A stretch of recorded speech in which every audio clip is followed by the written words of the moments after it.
Das, was wir hier entwickeln, ist im Prinzip der Antriebs- und Fahrdynamik-Baukasten, der für die Zukunft der M GmbH entscheidend ist. We put all of the board members in our car and said, okay, feel it, drive it, and we'll talk afterwards. They got out of the car and they just said nothing. You think, okay, is this good or bad? But actually, after a couple of seconds, that felt like minutes, Oliver Zipse, our CEO, said, well, sorry for us waiting so long, but we had to process our feelings because this was incredible.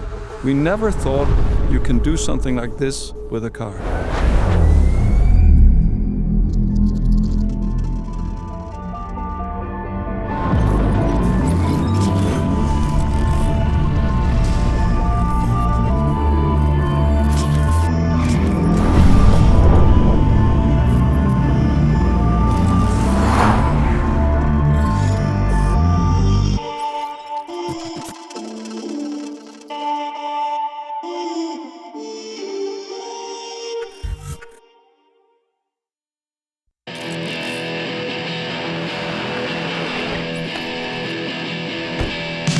I studied automotive engineering and my main subject was vehicle dynamics. So everything I've always did was trying to make cars faster, and actually that suits with M quite well.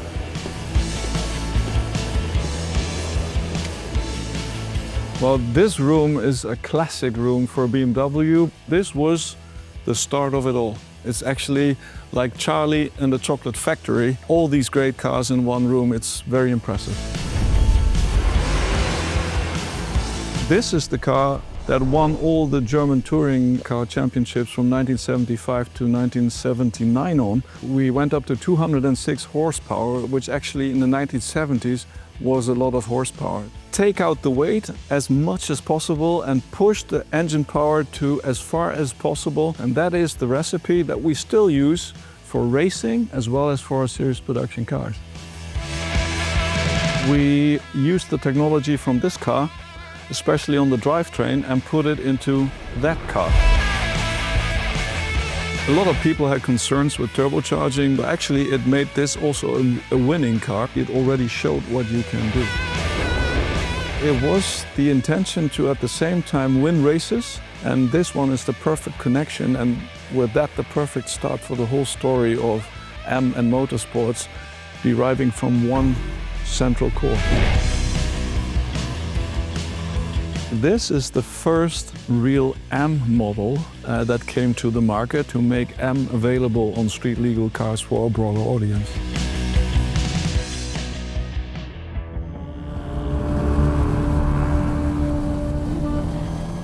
Well, this actually is a really interesting car. We used the V12 engine. With that engine we also won in 1999 in Le Mans, the famous 24 hours of Le Mans race. People said you can't use an SUV for performance. Well, actually we did it. And we called this car the Beast because it was completely uncontrollable. You always have to start out with a beast that seems to be uncontrollable, and then the next step is make it controllable. We do have, now more than 20 years later, another beast on the roads. Now we will make that beast controllable so that the next step in high performance is on the horizon. When we started thinking about electromobility, we had no idea where this technology would lead us to.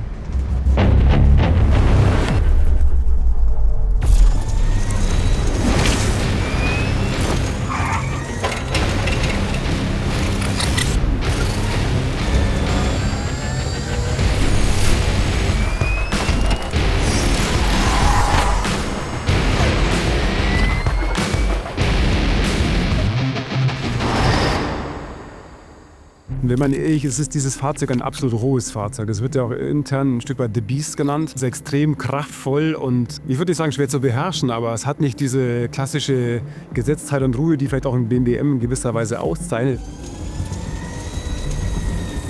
Und wir waren damals eine sehr, sehr kleine Truppe. In diesem sehr kleinen Team haben wir angefangen 2018. Da hieß es so, schaut euch das doch mal an.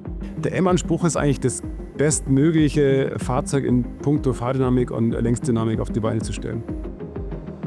Also ich habe mir als kleiner Bub an einem M3 die Nase platt gedrückt, die fahrdynamischen Eigenschaften eben auch in der neuen Generation wieder zu übertreffen. Das haben wir ja immer geschafft. Also jeder M3 ist deutlich besser gefahren als sein Vorgänger und das wird jetzt auch wieder so sein.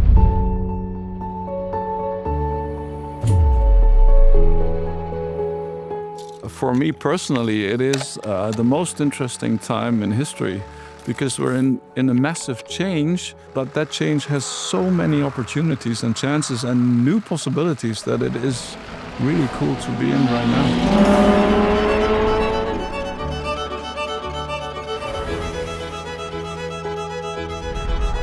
The M5, and this is more or less the final edition that we had, actually we missed a lot of traction. So what we said then is when we go to the next generation, we need to do something to control the power better because power is nothing without control.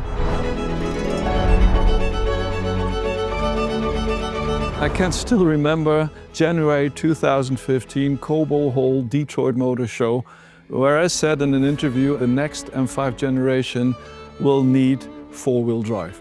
And everyone was going, this is the end of the universe. Because if you put four-wheel drive on an M car, it will only go straight forward. There will be no dynamics left. It will not be rear biased anymore. And actually it is a rear-wheel drive, just with more traction, because we only use the front axle if we run out of traction at the rear, which is exactly what you need if you want to put the power to the ground. But I had to live with this, let's say, shitstorm for 2.5 or 3 years until the car came out and everyone could drive it for themselves, so that they actually can feel what it is like and say, now I understand what that guy said 3 years ago. He was right.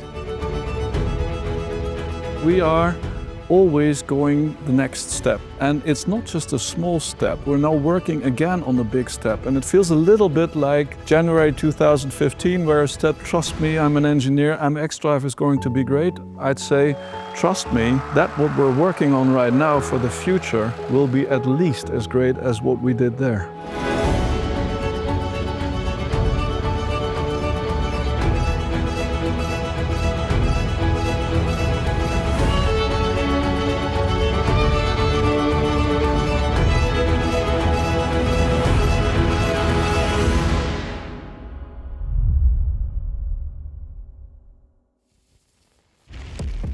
So what is the next plan now? Well, the next thing will be to find out where are the limits of the beast.